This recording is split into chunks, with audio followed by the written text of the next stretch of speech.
Good evening, Mihika.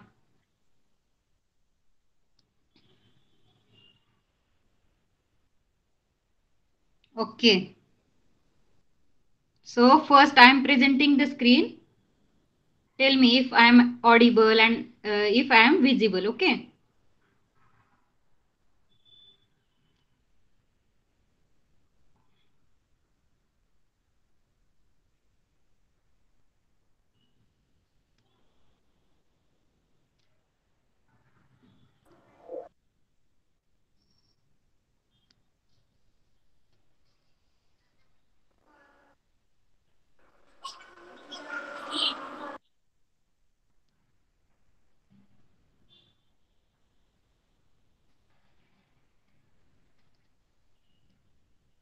Is it visible? Okay. My voice is clear, no? Okay. Okay. Thank you. Thank you so much.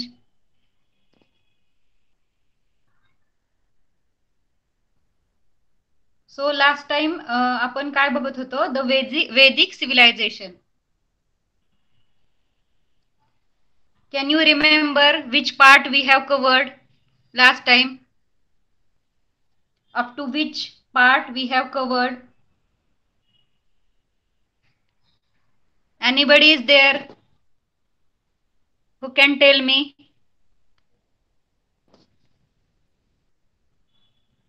Vedic. What Vedic? मला बघायचंय, लक्षात आहे का तुमच्या? कोणी कोणी रीड केलाय चॅप्टर, त्याच्यावरून कळेल आपल्याला कोण कोण रिवाइज करतंय, कोण कोण कंटिन्युअस टच मध्ये आहे अभ्यासाच्या.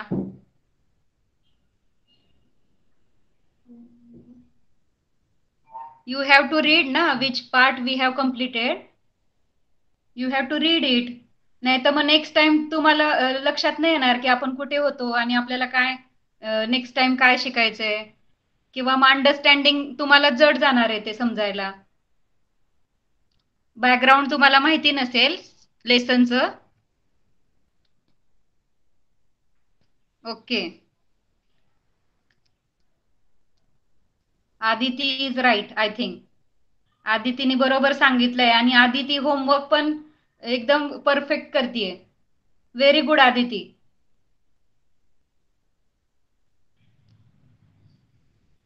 बघा हा आदितीचा होमवर्क चेक केला मी. आदितीने मराठी मीडियम मध्ये पण तिने होमवर्क केलेला आहे आणि इंग्लिश मधून पण दोन्ही ह्याच्यामध्ये सबमिट केलंय तिने होमवर्क. मी जे लास्ट टाइम तुम्हाला होमवर्क दिला होता गुगल क्लासरूम वरती, तो दोन्ही लँग्वेजेस मध्ये तिने कम्प्लीट केलेला आहे. सगळ्यांनी आता तुम्ही सगळे मोठे आहे, तुम्ही क्लासरूम गुगल क्लासरूम वरती अपलोड करू शकता होमवर्क. हो ना. क्लासमध्ये फक्त आपलं अंडरस्टँडिंग होतं, एक्सप्लेन होतं, पण मग तुम्हाला क्वेश्चन आन्सर तुम्ही सॉल्व्ह करताय की नाही, तुम्हाला समजलेत की नाही, मला कसं कळणार आहे? सगळ्यांनी होमवर्क कम्प्लीट करायचा आहे.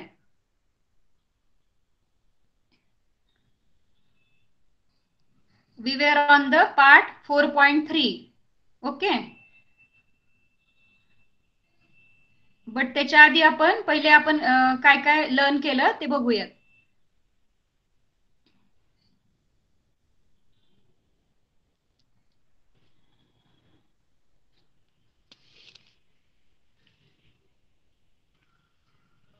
The Vedic civilization. Which chapter we are on? The Vedic civilization. त्याच्यामध्ये काय काय पाहिलं आपण? द वेदिक लिटरेचर मीन्स वेदिक वाङ्मय, म्हणजे साहित्य जे म्हणतो आपण, लिटरेचर वाङ्मय. लिटरेचरचं मिनिंग काय? वाङ्मय किंवा लिखाण जे असतं, जे लिहून ठेवलेले ग्रंथ वगैरे आहेत वेदिक काळामध्ये, वेदिक एज मध्ये जे लिहिलेलं लिटरेचर आहे त्याला बोलतात वेदिक लिटरेचर.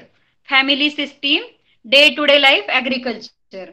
त्यांची फॅमिली सिस्टीम कशी होती, डे टू डे लाईफ कसं होतं, ऍग्रिकल्चर वगैरे, animal husbandry, economic and social life.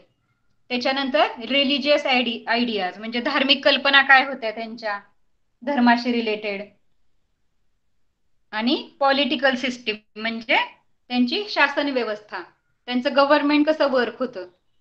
जसं आपण हरप्पन सिव्हिलायझेशन मध्ये पण लर्न केलं की सगळे हेच टॉपिक्स होते ना.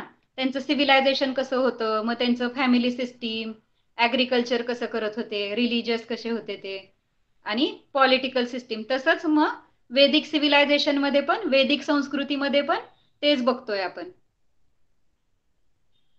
वेदिक लिटरेचरमध्ये काय बघितलं आपण, की 4 वेद होते: ऋग्वेद, यजुर्वेद, अथर्ववेद आणि Samaveda. Samaveda, Atharvaveda. 4 Vedas were there. What is in Rigved? Rigveda is about suktas. सुक्ताज म्हणजे प्रेज डिफरंट डायटीज. त्याच्यामध्ये काय सांगितलंय, की ते वेगवेगळ्या देवांना जे ते प्रेज करायचे, म्हणजे त्यांचं देवांचं जे हे करायचे, काव्य वगैरे लिहायचे, त्याला काय बोललं त्याला काय बोललंय, ऋग्वेद. ठीक आहे. The Rigveda consist of many suktas compose to praise different deities. देवांची स्तुती करण्यासाठी जे जे काव्य त्यांनी रचले ते ऋग्वेदामध्ये होते. यजुर्वेदामध्ये काय होतं, what was in Yajurveda? Mantras uttered in during yajna. यज्ञाच्या वेळेस जे मंत्र उच्चारले जायचे ते सगळे यजुर्वेदामध्ये लिहिलेले होते. त्याच्यानंतर सामवेदामध्ये काय होतं? सामवेदामध्ये singing Rigvedic versus.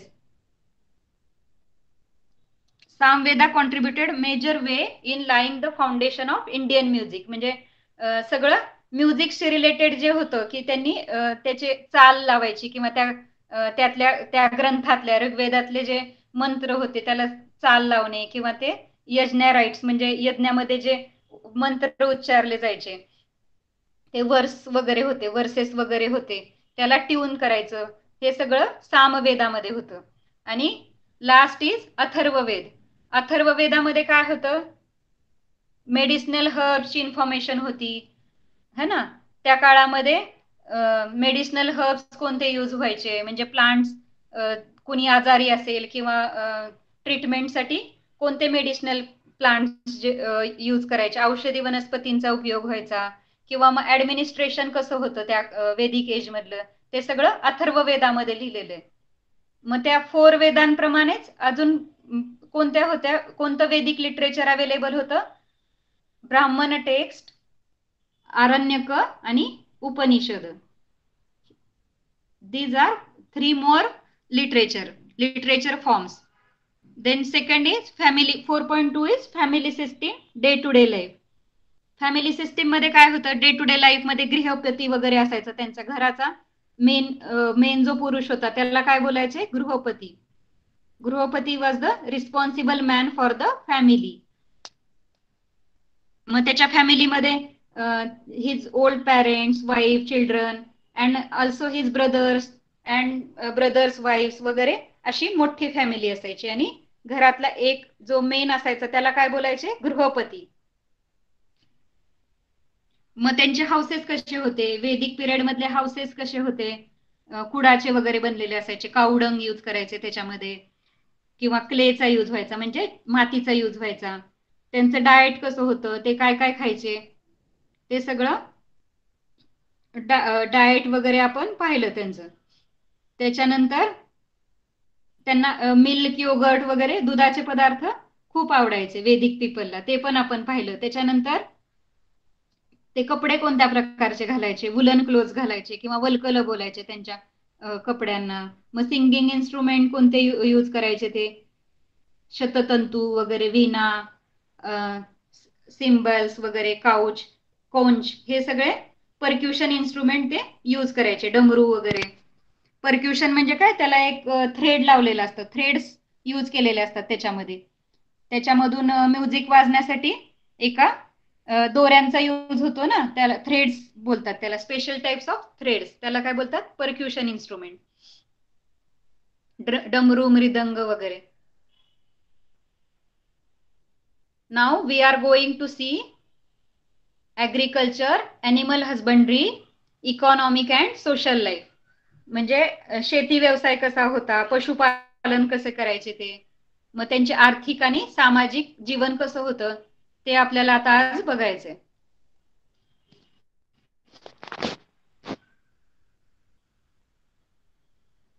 Agriculture was the main occupation during the Vedic period.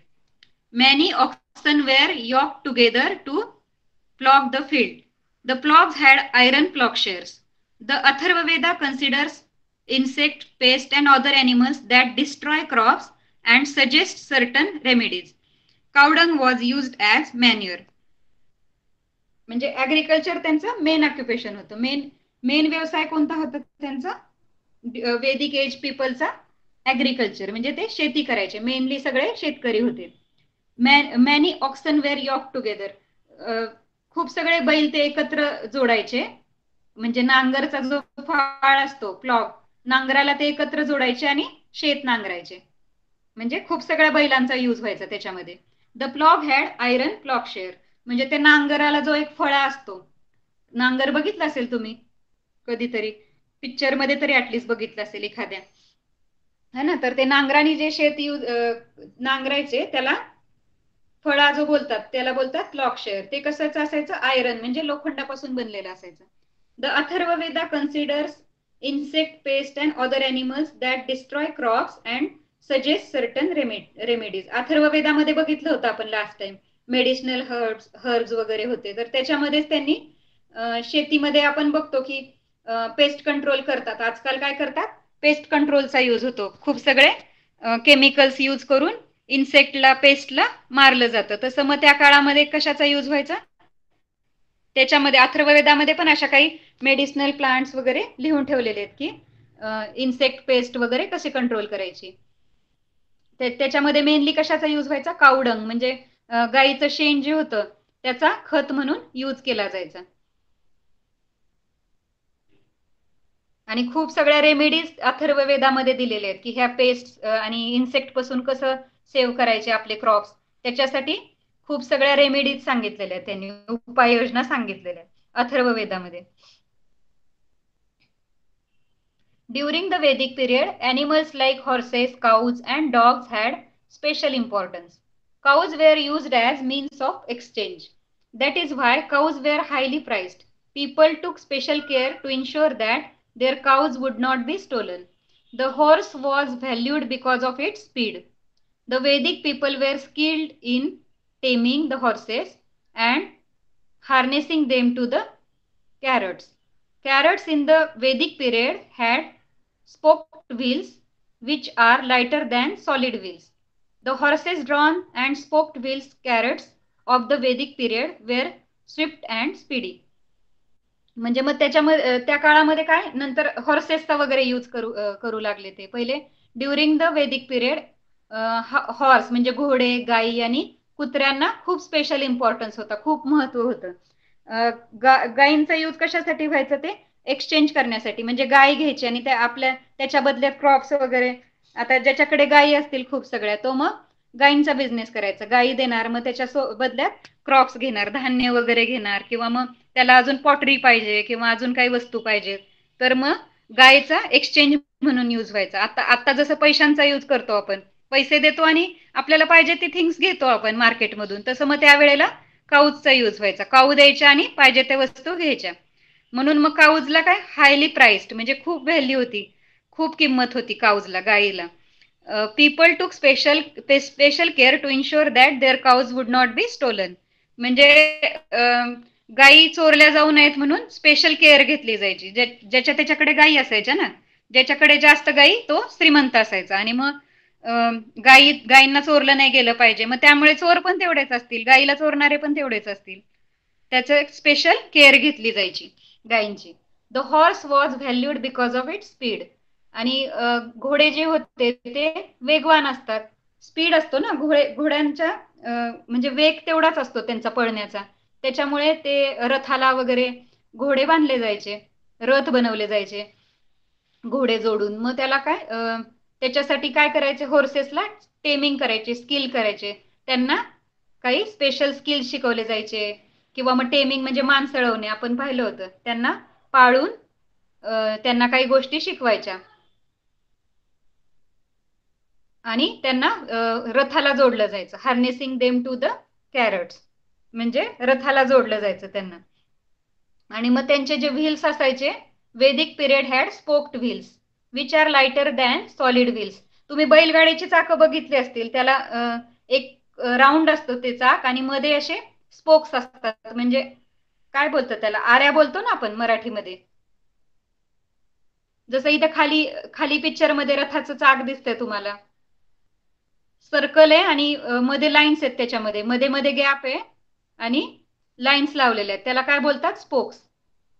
कारण की पूर्ण सर्कल जर त्यांनी लाकडाचं असं बनवून लावलं तर ते हेवी होऊन जाईल, म्हणून मग त्यांनी काय केलेलं आहे, त्याच्यामध्ये स्पोक्स बनवलेले.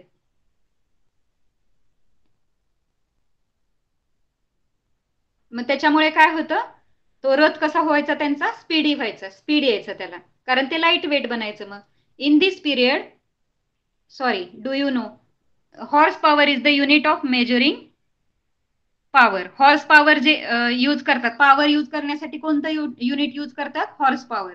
जसं की फोर्स, फोर्स कशामध्ये आपण मेजर करतो, फोर्स असेल, वेट असेल, कशामध्ये हे करतो आपण, फोर्स कशामध्ये मेजर करतो माहितीये कोणाला? फोर्स मेजर करायचं असेल तर फोर्सचं युनिट काय, न्यूटन. तसंच मग मास वेट आपल्याला चेक करायचं तर आपण किलोग्रॅमचा यूज करतो, हो ना, किलोग्रॅम मध्ये वेट मोजतो ना.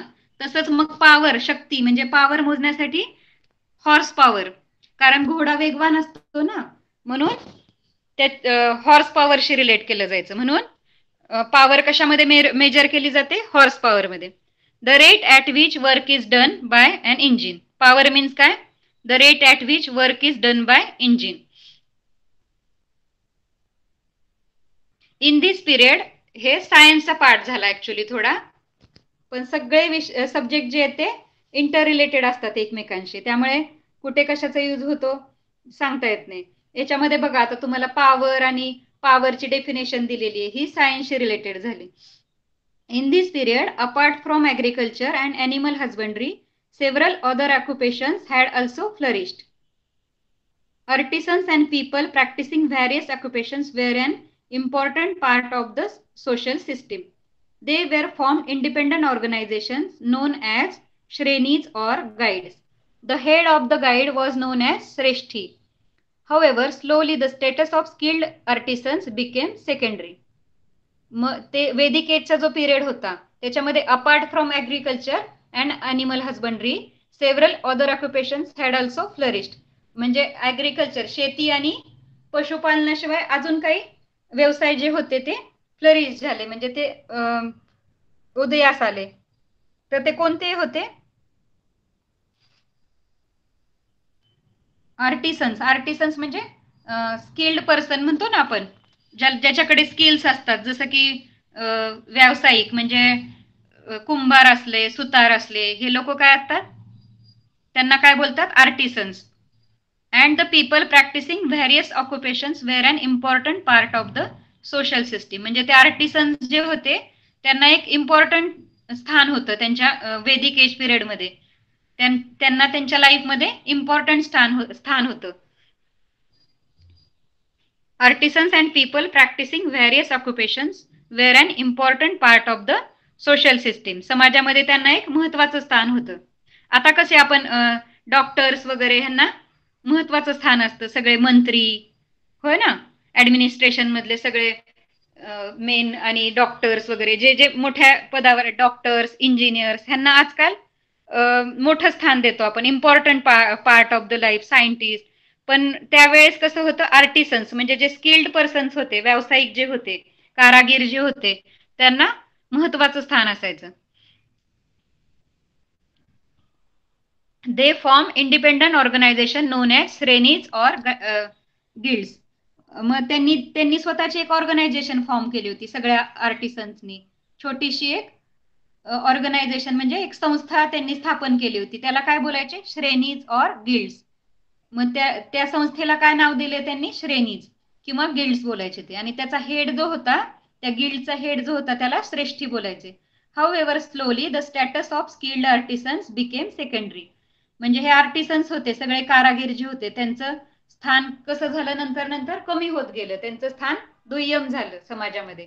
आता बघतो आपण कारपेंटर किंवा कुंभार वगैरे हे छोटे छोटे कारागीर आहेत त्यांना आता एवढं इम्पॉर्टन्स नाही राहिलं जेवढं त्या, पण वेदिक एज पिरियड मध्ये त्यांना सगळ्यात महत्वाचं स्थान असायचं त्यावेळी.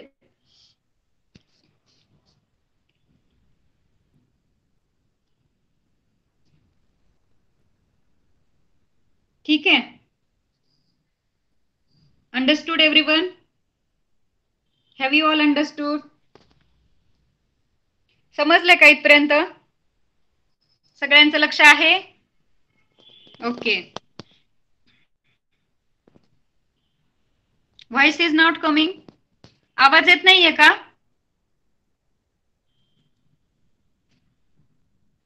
Please check your internet. Deepali Deepali दिसतंय मला इथे. आवाज येत नाहीये त्यांना.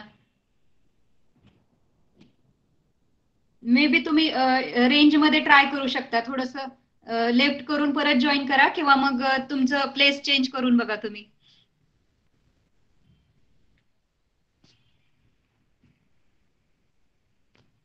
ओके.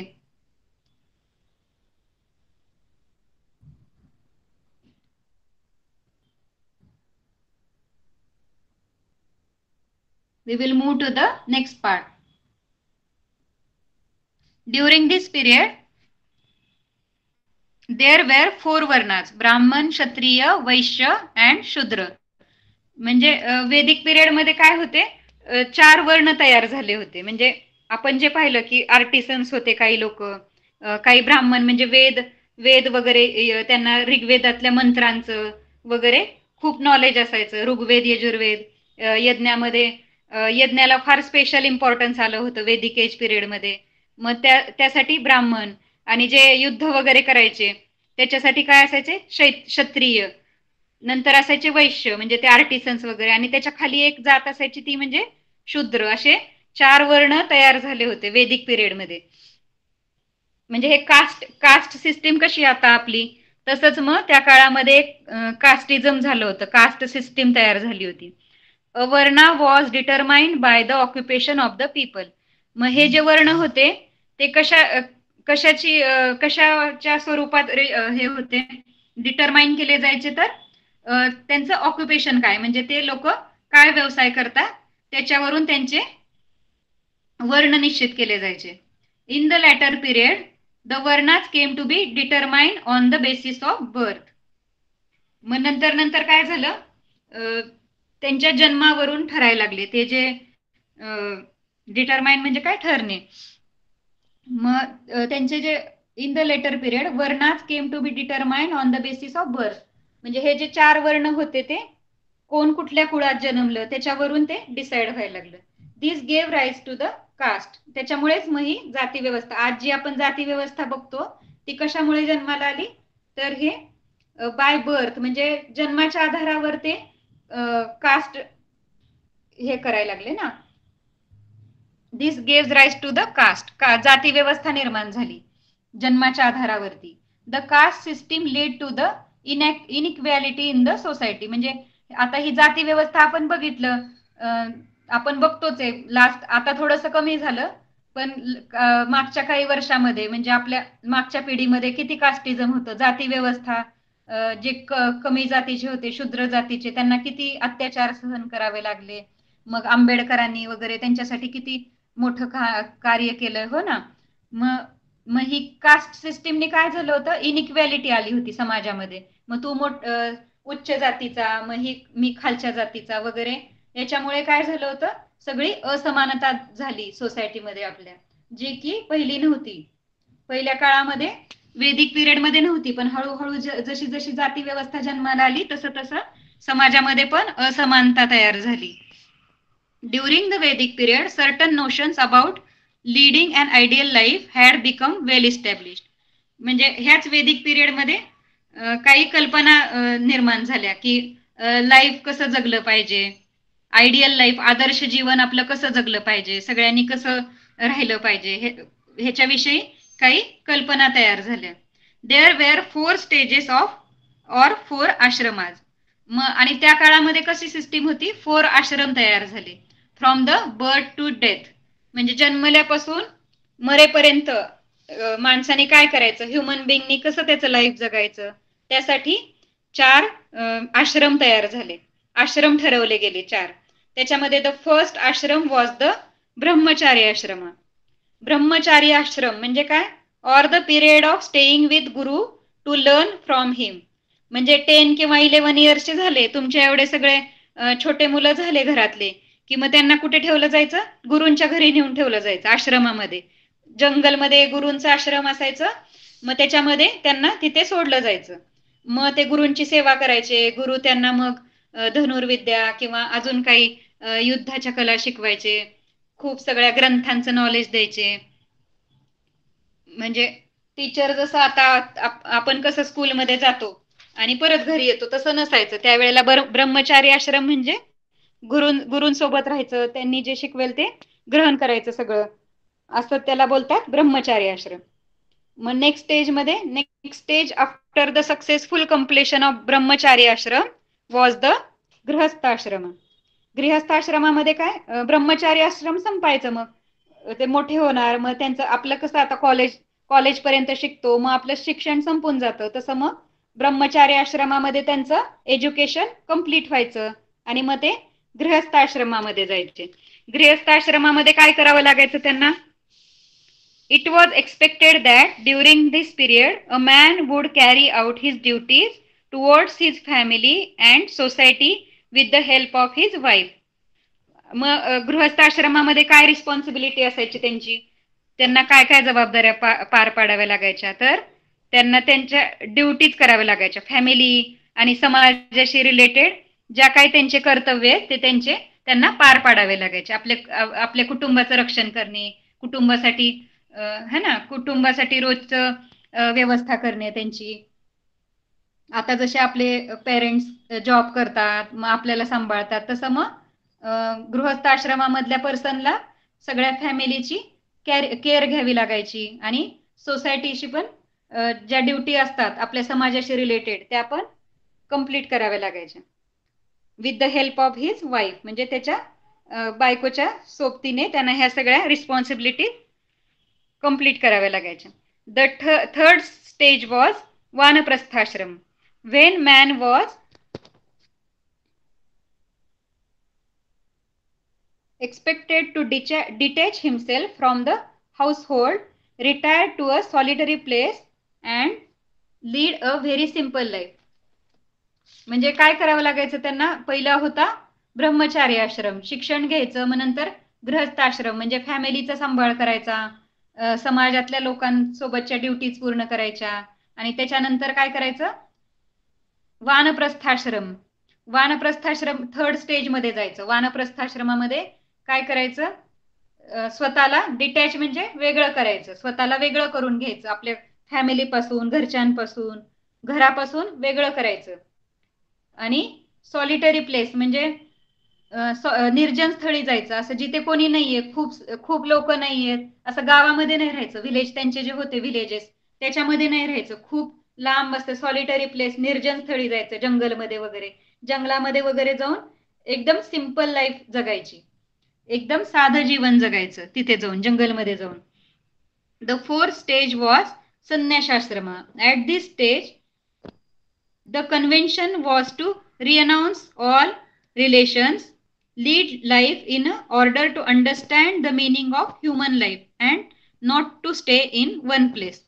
आणि मग लास्टचं कोणतं असायचं? संन्यासाश्रम. म्हणजे संन्यास घ्यायचा, त्याचे जे रिलेटिव्ह होते सगळ्यांसोबत रिलेशन्स तोडायचे आणि जायचं. म्हणजे ते पहिले जंगलमध्ये वगैरे राहायचे ना, मग ते पूर्वीचे जे ऋषी मुनी होते, मग ते संन्यासाश्रमामध्ये काय करायचे? ते हिमालयावरती वगैरे मेडिटेशन करायचे, है ना. म्हणजे मेडिटेशन म्हणजे काय म्हणतो ना आपण, चिंतन वगैरे, ध्यान वगैरे करायचे. To understand the meaning of human life म्हणजे ह्युमन लाईफ काय, मानवी जीवन काय वगैरे, हे सगळं धार्मिक गोष्टी त्या समजून घेण्याचा प्रयत्न करायचे. म्हणजे ते थोडक्यात ते धार्मिक व्हायचे, देवधर्माशी ते स्वतःला रिलेट करून घ्यायचे आणि सॉलिटरी प्लेस मध्ये निघून जायचे, म्हणजे निर्जन स्थळी. And not to stay in one place म्हणजे, आणि एकाच ठिकाणी राहायची पण त्यांना परमिशन नव्हती. कंटिन्युअस ते त्यांचं प्लेस चेंज करत राहायचे, वेगवेगळ्या ठिकाणी वेगवेगळ्या धार्मिक स्थळी जाऊन राहायचे. आणि चिंतन वगैरे करायचे, मेडिटेशन करायचे, ह्युमन लाईफ काय असतं किंवा काय असं मोठ्या ऋषींकडून वगैरे त्याचा अर्थ समजून घ्यायचे. त्याला काय बोलतात? संन्यासाश्रम. 4.4 इज रिलिजियस आयडियाज. म्हणजे त्यांच्या रिलिजियस आयडियाज काय होत्या, धार्मिक कल्पना काय होत्या. आता कसं आपण काही हिंदू लोक आहे तर आपण हिंदू मंदिर त्याच्यावरती श्रद्धा ठेवतो, है ना. हिंदू मंदिरांमध्ये जातो किंवा दुसऱ्या कुठल्या धर्माचे लोक असतील, मुस्लिम वगैरे असतील तर ते मस्जिदमध्ये जातात. मग ते त्यांचं जो तो आपल्या आपल्या रिलिजनशी रिलेटेड असतो, तो त्याचं बिलीफ असतं त्यांचं त्यांचं, है ना, आपल्या आपल्या रिलिजनशी. The same way Vedic age people were also have some religious ideas. What are they? We will see.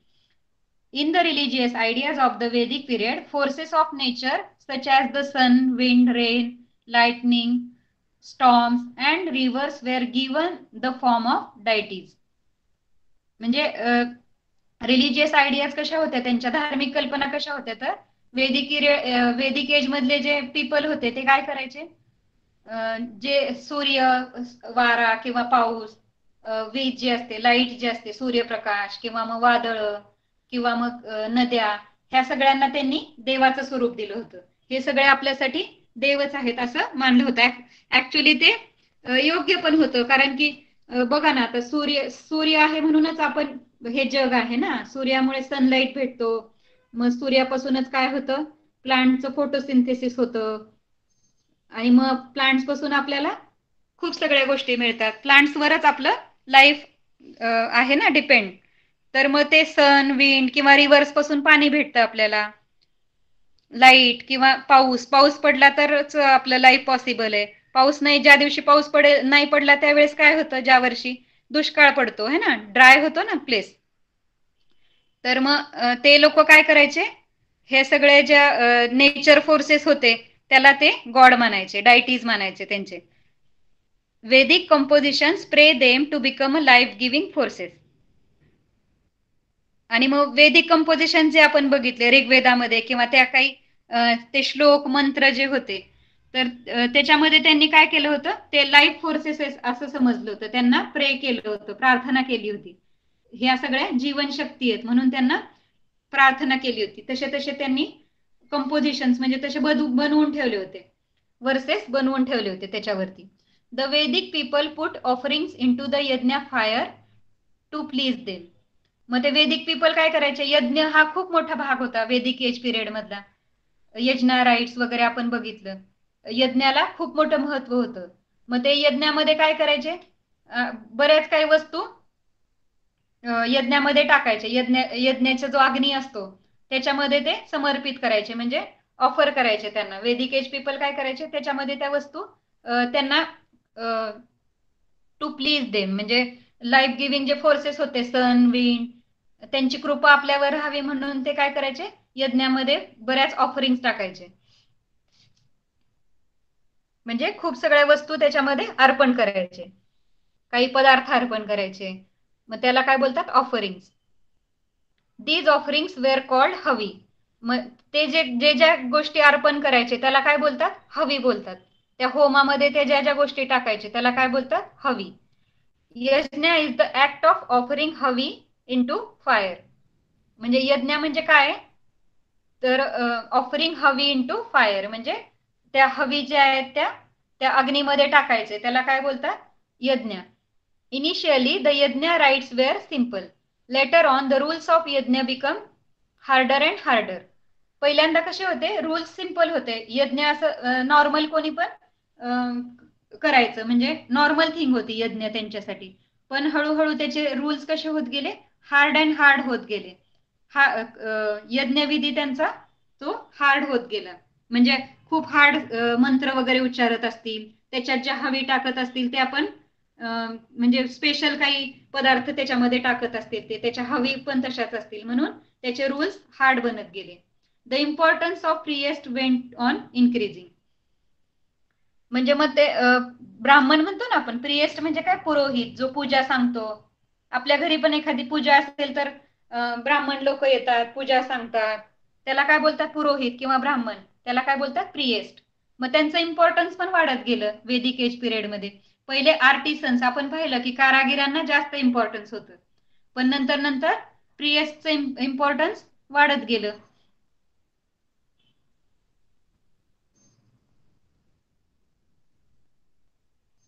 People in the let me check. Have you all understood? समजतंय का? समजतंय सगळ्यांना का डोक्यावरून चाललंय? कुठला पाठ समजला नाहीये असं काही आहे? Okay.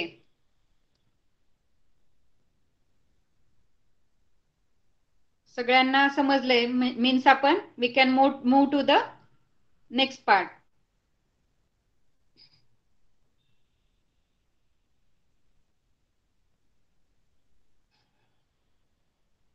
People in the Vedic period had thoughts about how the natural phenomenon occur. Summer is followed by the rainy season and the rainy season by winter. This is a regular cycle in nature. The cycle in nature and the life cycle that moved with it were termed by the Vedic people as Rita.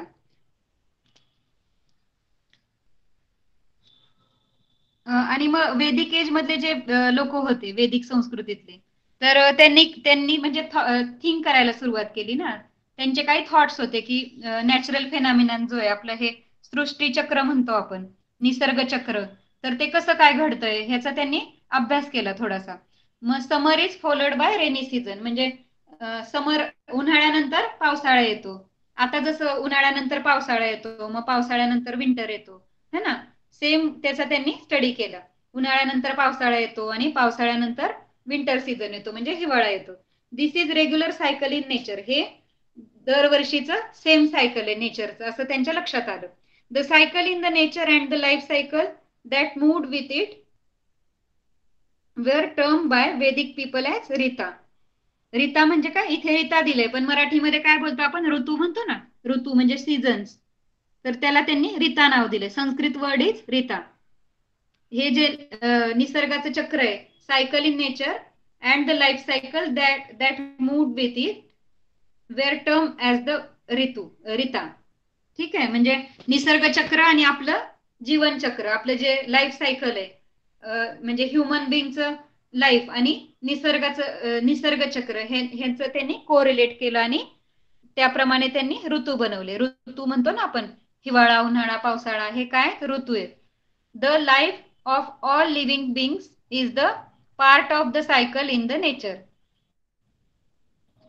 म्हणजे हे जे all living things आहेत, human बिंग्स असतील किंवा animals असतील, त्यांचं कशाशी related आहे, आपल्या ह्या सृष्टी चक्राशी, निसर्गाच्या चक्राशी रिलेटेड आहे आपण सगळे, है ना.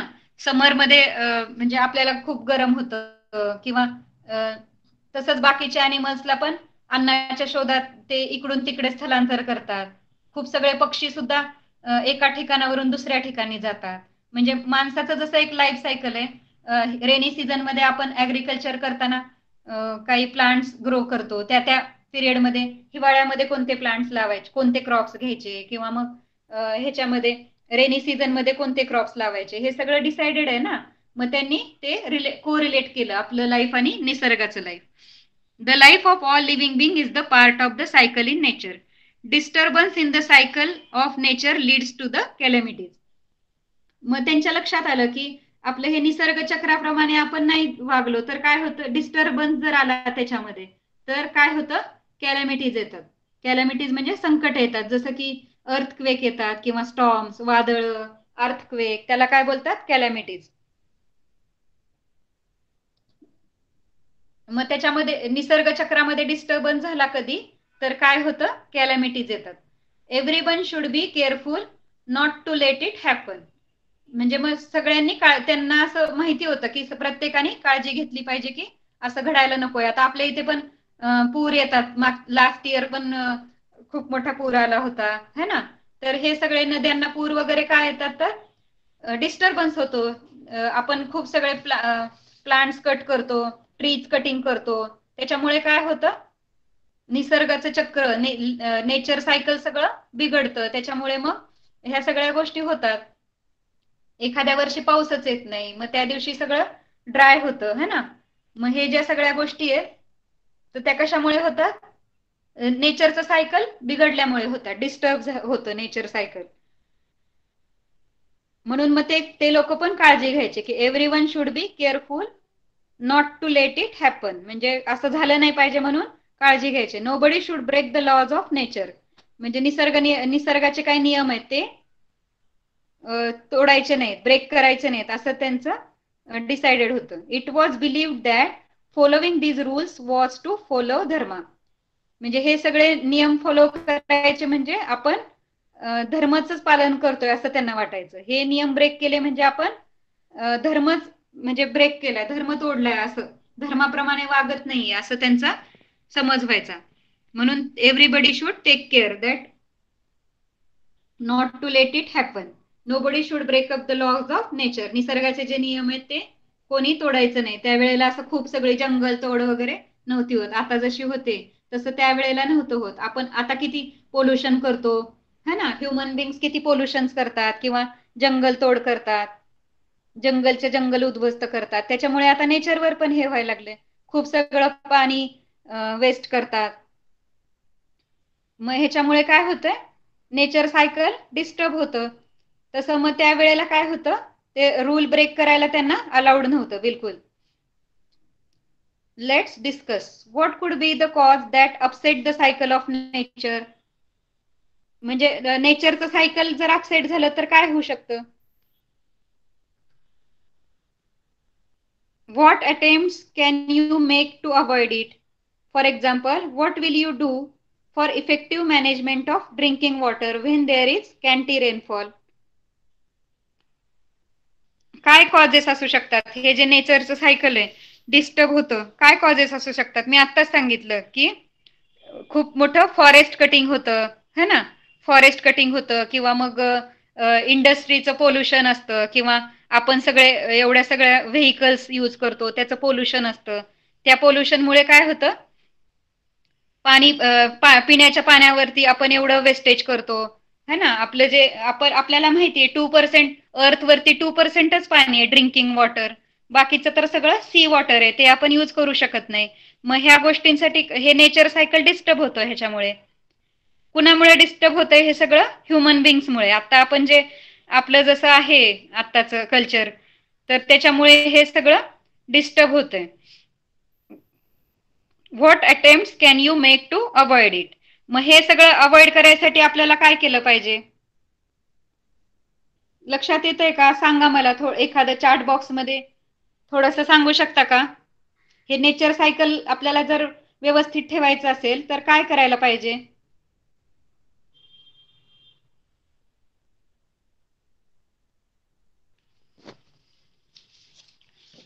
Think everybody think about it.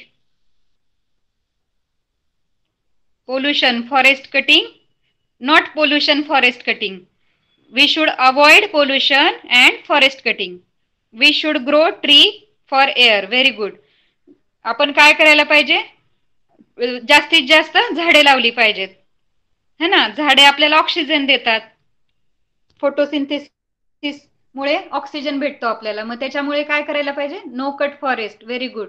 ह्या सगळ्या गोष्टी आपल्याला करायला पाहिजेत. वॉटर हार्वेस्टिंग करायला पाहिजे. ड्रिंकिंग वॉटर आपलं संपत चाललेलं आहे अर्थवरचं, मग त्यासाठी काय करायला पाहिजे? We should do water harvesting, do not cut trees, we should not do pollution. Yes.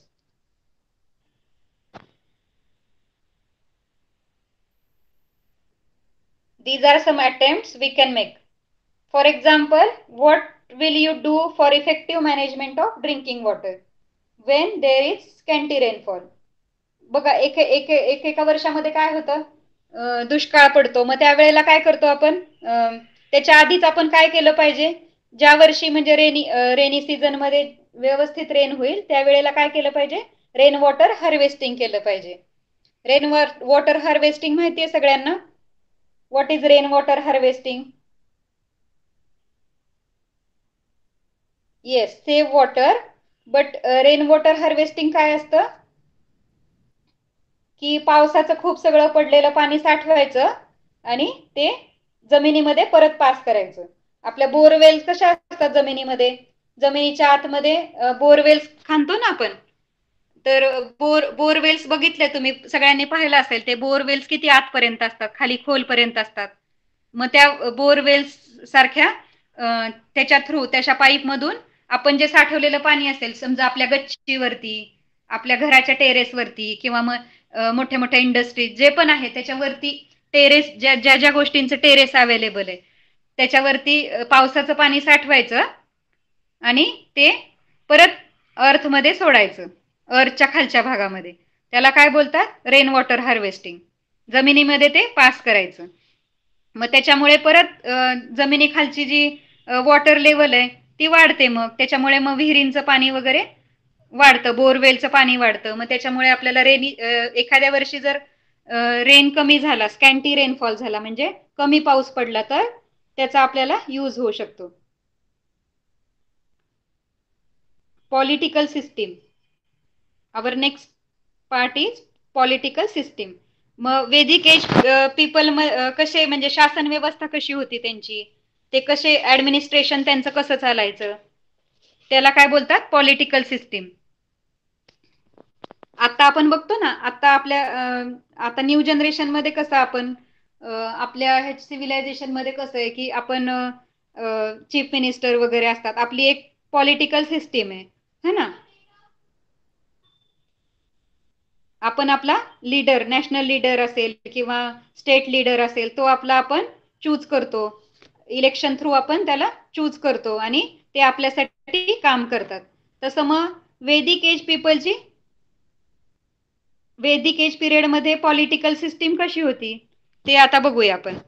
In the Vedic period each village had a head known as gramani. म्हणजे प्रत्येक विलेजचा एक हेड असायचा. आता कसा प्रत्येक गावामध्ये एक सरपंच असतो, तसा मग वेदिक पीपल मध्ये पण एक हेड असायचा त्यांचा. तर त्याला काय ते बोलायचे, ग्रामणी बोलायचे. A group of villagers form a vish whose head was called vishpati. आणि मग गावाचा कोण असायचा, मेन ग्रामणी असायचा. आणि त्या सगळ्या ग्रामणींच्या वरती एक असायचा, त्याला काय बोलायचे, विश. Whose head was called vishpati. आणि त्या विशचा पण एक मोठा हेड असायचा, त्याला बोलायचे विशपती. सेव्हरल विश फॉर्म जना. आणि मग सगळे विश मिळून काय तयार व्हायचं, एक जना तयार व्हायचं. Later when jana settled in to specific region it came to be known as janapada. म्हणजे हे सगळे जना होते विलेजेस मधले मेन मेन जे होते सगळे, मग ते एका स्पेसिफिक रिजन मध्ये, एका ठराविक प्रदेशामध्ये ते स्थायिक झालेत, सेटल झाले तिथे. मग त्याला त्यांनी काय बोललंय, जनपद. त्याला काय बोललंय, त्या रिजनला काय बोललंय, जनपद. द हेड ऑफ द जना वॉज नोन ॲज नृपा. आणि मग ह्या सगळ्या जनांचा जो राजा, त्याला काय बोलायचे, नृप. नृप म्हणजे राजा और राजा, किंग. संस्कृत मध्ये काय बोलतात राजाला, नृप बोलतात. मग त्याला काय बोलायचे, ह्या सगळ्या जनांचा जो मेन असायचा त्याला बोलायचे नृपा. म्हणजे हे आपण माहिती आपल्याला शिवाजी महाराजांच्या काळात वगैरे पण एक राजा असायचा, मग प्रधान, मग सेनापती वगैरे सगळे असायचे. मग त्यालाच त्यांनी काय बोललंय थोडक्यात, जनपद, जन बोलले त्यांनी. आणि ह्या सगळ्या जनांच्या वरती कोण असायचा, एक राजा असायचा. The main duty of the king were to protect people, collect taxes and run the administration efficiently. म्हणजे ह्या राजाची ड्युटी काय असायची, लोकांचं संरक्षण करायचं, लोकांचं संरक्षण करायचं. त्याच्यानंतर टॅक्स गोळा करायचे. टॅक्स म्हणजे कर, कर म्हणतो ना आपण, टॅक्सेस. म्हणजे त्या काळात काय असायचं, शेतीमध्ये जे पण क्रॉप्स येतील किंवा काय, तर त्यातला काही भाग राजाला द्यावा लागायचा. किंवा मग दुसरे लोक जे पण काही त्यांच्याकडे त्यांचं साधन असेल, व्यवसाय असेल त्यांचा, त्यातून जे त्यांना मिळकत मिळायची, जे अर्निंग्स होते त्यांचे, त्यातला थोडा भाग राजाला द्यायचे. And run the administration efficiently. आणि मग त्यांचं जे प्रशासन व्यवस्था आहे ती व्यवस्थित चालवायची. हे 3 कामं राजा करायचा. लोकांचं प्रोटेक्शन करायचं, टॅक्सेस कलेक्ट करायचं, and run the administration efficiently. In order to run administration smoothly, the king appointed various officers. The Purohit and the Senapati of the army were officers of special importance. मग हे administration व्यवस्थित चालावं, smoothly म्हणजे easily चालावं, नीट चालावं, म्हणून मग व्यवस्थित चालण्यासाठी काय असायचं, एक किंग काय अपॉइंट करायचा, वेगवेगळे ऑफिसर्स, अधिकारी अपॉइंट करायचा. आणि मग त्याच्यामध्ये पुरोहित म्हणजे ब्राह्मण, आपण बघितलं मगाशी, तो पुरोहित म्हणजे ब्राह्मण, पूजा वगैरे सांगणारे असतात पुरोहित, त्याला आणि सेनापतीला स्पेशल इम्पॉर्टन्स होतं, ते मेन असायचे, सेनापती आणि पुरोहित. The officers who collected the taxes was known as bhagdut. आणि आपण पाहिलं की सगळ्यांच्या मिळकतीतून ते थोडा थोडा अर्निंग्स मधून ते थोडासा पार्ट राजासाठी बाजूला काढून ठेवायचे, त्याला काय बोलतात, टॅक्स. मग तो सगळा टॅक्सचं काम कोण बघायचं, भागदूत. भाग मीन्स शेअर, भाग म्हणजे काय, शेअर, सगळे शेअर द्यायचे ना, आपल्यातला थोडा थोडा शेअर राजासाठी काढून ठेवायचे, म्हणून त्याला काय बोलतात, भागदूत.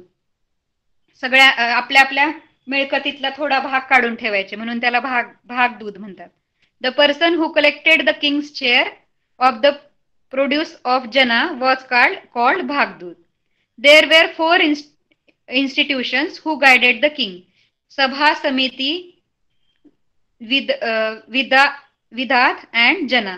आणि 4 समिती नेमल्या होत्या, 4 इन्स्टिट्यूशन्स होत्या, म्हणजे संस्था होत्या, त्या काय करायच्या, राजाला मार्गदर्शन करायच्या. सभा, समिती, विधा आणि जना, ह्या 4 समित्या होत्या. त्या इन्स्टिट्यूशन काय करायच्या, राजाला आपल्या आजूबाजूच्या परिसरामध्ये काय काय घडतंय, कुणाला कशाची गरज आहे, किंवा कुणाला काय काय करायचंय, राज्यामध्ये काय चाललंय, ह्या सगळ्या गोष्टींची माहिती राजाला द्यायच्या. The people of the state participate in their working. Women too participated in the working of sabha and vidhata. मग त्यांच्या जे राज्यातले लोक होते ते सगळे पार्टिसिपेट करायचे त्या सभेमध्ये, आणि लेडीजला सुद्धा पार्टिसिपेट करायला तिथे हे व्हायचं, लेडीज पण पार्टिसिपेट करायच्या. सभा आणि विधा होते, त्याच्यामध्ये लेडीजचं पण एक कॉन्ट्रीब्युशन असायचं. The sabha consisted of senior citizens and the state whereas samiti was general body of the people. The sabha consisted of म्हणजे सभेमध्ये कोण असायचे, सिनियर सिटीजन्स असायचे, मोस्टली एजेड पीपल जे असतात, म्हणजे अबोव 50 म्हणतो ना आपण, एजेड पीपल, ते सिनियर सिटीजन, ते त्याच्यामध्ये असायचे सभेमध्ये. आणि समितीमध्ये कोण असायचे, जनरल लोक, म्हणजे त्यांच्या जे स्टेटमधले, त्यांच्या राज्यामधले जे बाकीचे लोक आहेत ते समितीमध्ये असायचे. Later on the Vedic thought samiti and puranas were compose. Smriti and puranas were compose. नंतर नंतर काय वेदिक थॉट्स काय आले, वेदिक थॉटच्या ह्याच्यावरती त्यांनी काय बनवलं, स्मृती आणि पुराणाज बनवले. म्हणजे जे ग्रंथ होते आपण बघितले, ऋग्वेद वगैरे, सामवेद, यजुर्वेद वगैरे, त्याचप्रमाणे अजून लिटरेचर पुढे पुढे बनत गेलं ना, मग त्याच्यामध्ये अजून त्या वेदिक, ह्या सगळ्या वेदिक थॉट्स होते, त्याच्यावरती एक स्मृती आणि पुराणाज पण कंपोज झाले. After the period of time, the religious stream based on the Vedas, Smritis, Puranas and local tradition came to be known as Hinduism. म्हणजे आता जे आपलं हिंदू राष्ट्र आहे, आपला भारत देश काय आहे, मोस्टली काय इथे हिंदुइझम आहे, म्हणजे आपलं हिंदू राष्ट्र आहे, आपण सगळे हिंदू आहेत. मग हे कशावरती सगळं ठरत गेलं, हिंदुइझम राष्ट्र कशावरती डिपेंड आहे, वेदा, स्मृती, पुराणाज आणि लोकल ट्रॅडिशन जे होते वेदिक पीपलचे, तेच आपण आज पण फॉलो करतोय सगळे, त्याच्यावरतीच पुढे पुढे जनरेशन बाय जनरेशन लोक फॉलो करत गेले आणि एक राष्ट्र बनलं, त्याला काय बोलतात, Hinduism. Along with the Vedic stream there were other religious trends which took a different position from the Vedic one. म्हणजे अजून पण काही आपण बघतो ना, हिंदुइझम बरोबर अजून पण दुसरे रिलिजन्स बॉर्न झाले, जसं की मुस्लिम वगैरे, मुस्लिम, शीख, इसाई, ख्रिश्चन वगैरे, मग ते पण ट्रेंड आले, रिलिजियस ट्रेंड ते पण तयार झाले, आणि ते they take a different position from the Vedic one. आणि मग त्यांचे जे धर्म होते ते वेगळे होते, त्यांचे धर्माची पोझिशन होती ती, त्यांच्या धर्मामध्ये वेगळ्या गोष्टी सांगितल्या होत्या, म्हणून that was the different position from the Vedic. Vedic सारखं नव्हतं, त्यांच्या धर्मामध्ये वेगळ्या गोष्टी सांगितलेल्या होत्या. रिगार्डिंग यज्ञ राईट्स अँड द वर्ण सिस्टीम. मग यज्ञ राईट आणि वर्ण सिस्टीम होते, त्याच्याशी रिलेटेड काय गोष्टी आहेत तर त्यांच्या धर्मामध्ये त्या वेगळ्या टाईपने सांगितलेल्या होत्या. We will learn more and more about them in the next chapter. मग ते बाकीच्या रिलिजन्सच्या काय अजून काय होत्या गोष्टी, ते कसं फॉलो करत होते, त्यांचं रिलिजियस सिस्टीम कशी होती, ते आपल्याला नेक्स्ट लेसन मध्ये बघायचं आता.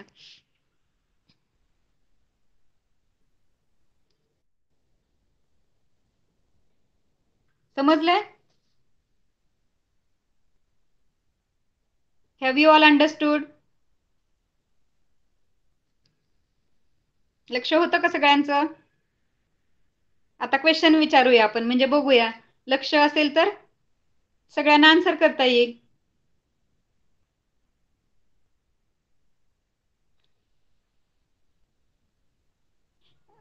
Who was the head of the family? Who was the head of the family? फॅमिलीचा हेड जो होता त्याला काय बोलायचे?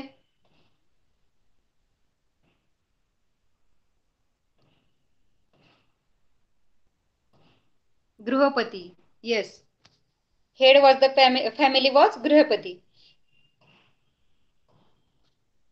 The head of the shrenis, हेडचा श्रेणीचा जो हेड होता त्याला काय बोलायचे? Who was the head of the श्रेणीज?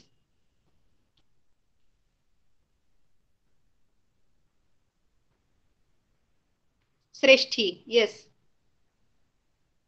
Head of the shreni was श्रेष्ठी.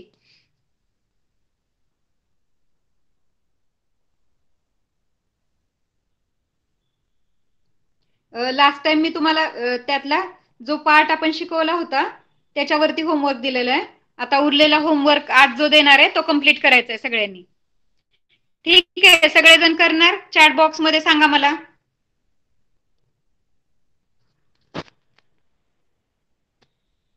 आपण जो लेसन लर्न केलाय त्याच्याशीच रिलेटेड आहेत सगळे क्वेश्चन, असे फार असे हार्ड क्वेश्चन नाही आहेत ह्या चॅप्टर मध्ये.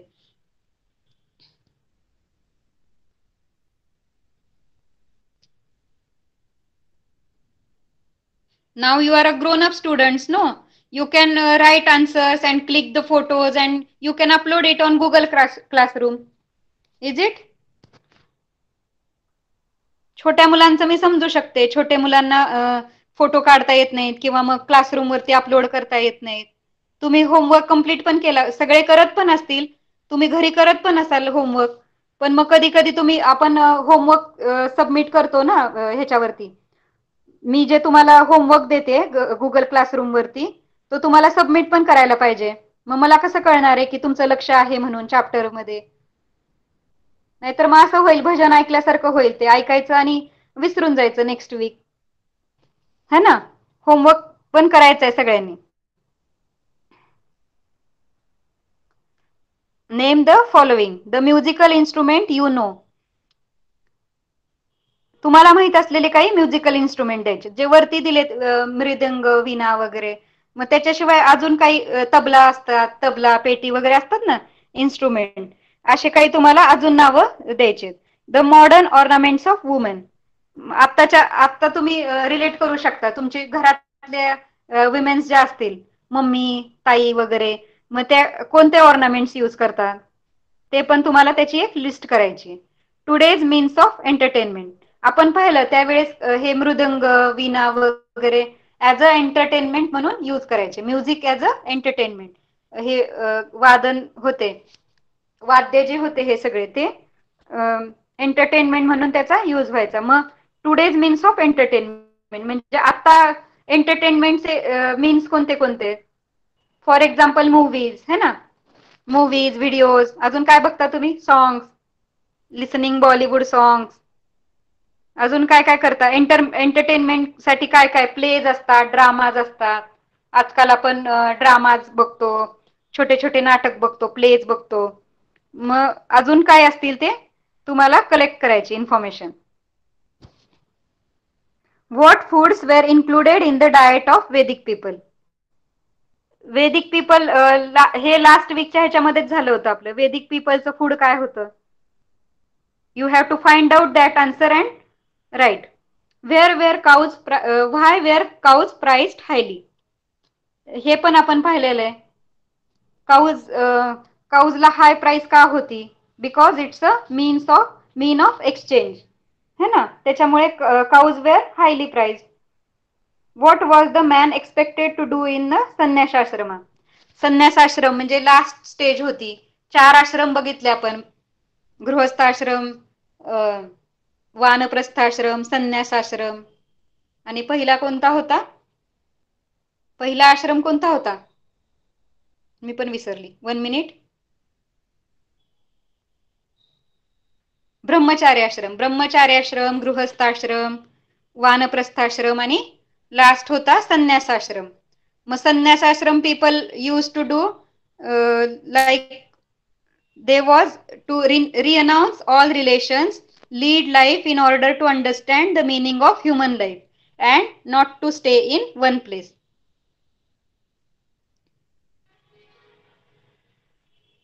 समजलंय सगळ्यांना?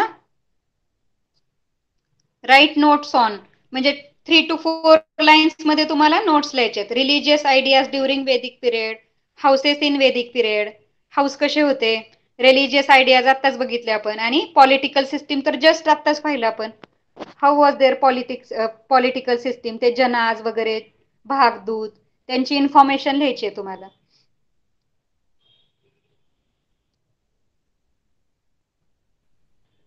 Okay.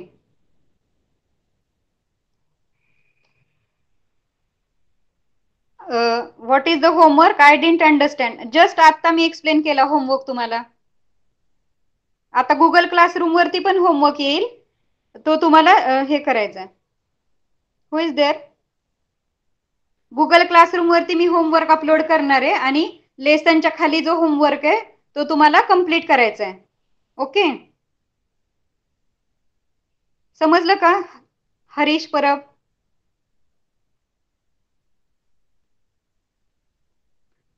what about 5th and 6th question? Yes, last time me half part दिला होता होमवर्कचा. आता नेक्स्ट पार्ट तुम्हाला आज जो लेसन शिकलाय त्याच्यावरती डिपेंड मी एक दुसरा पार्ट देणार आहे होमवर्कचा.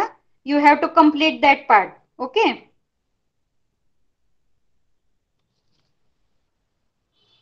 you can leave now. Everybody can leave now. Good night. Bye. Bye, Miss. Bye, Miss. Bye. Good night. Good night. Bye. Bye, ma'am. Bye, ma'am. Bye.